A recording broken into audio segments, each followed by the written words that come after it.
Jason Reitman wants people to know something about his upcoming Ghostbusters movie. He's making it for the true fans, not fans of Ghostbusters, I hasten to add. Instead, he's apparently aiming it directly at the subset of the movie's audience that actually believes in a hierarchal structure of fandom that makes such a thing as a true fan, or, for that matter, a fake fan, a possibility in the first place.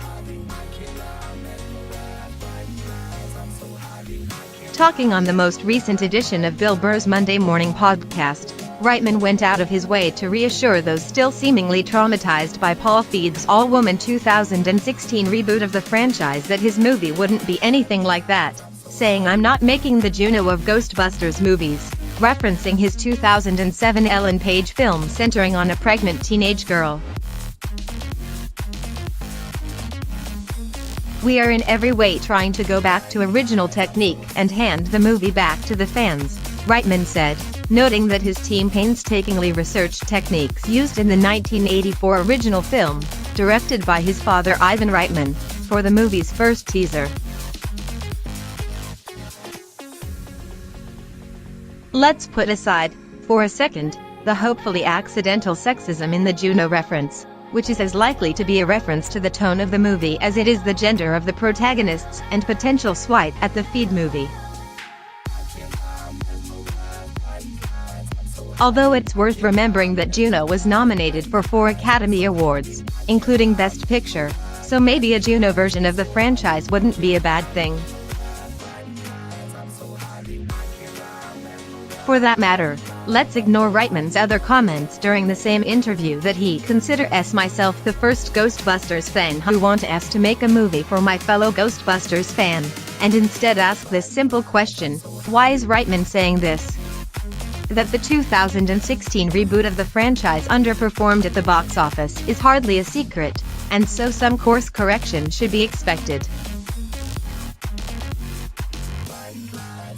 But hand the movie back to the fans seems a little over the top, at least for one thing. It suggests that Ghostbusters has at some point been taken away, somehow, from the fans, which is clearly untrue. The 2 original movies remain available to be viewed at any point by anyone who wants to, even if they may not entirely stand up to the nostalgia many have for them in the cold light of day.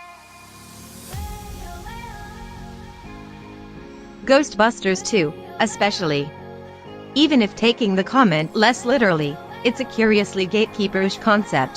When, exactly, was the franchise taken away? How? And from whom? Was it the 1986 animated TV show The Real Ghostbusters, which took the concept from its live-action roots and slightly edgy comedy by transforming the whole thing into a kid-centric sitcom? Was it any of the multiple comic book takes on the idea, from the 1980s Now comic series based on The Real Ghostbusters to the current IDW comics? Perhaps it was the just-announced Hasbro toy that crosses Ghostbusters with the Transformers property, bringing giant robots into the whole shebang? Perhaps Feig's Ghostbusters weren't the Ghoulfinders moviegoers were looking for, but is it really going to be the case that audiences would prefer to see a slavish recreation of a movie from 3 decades earlier?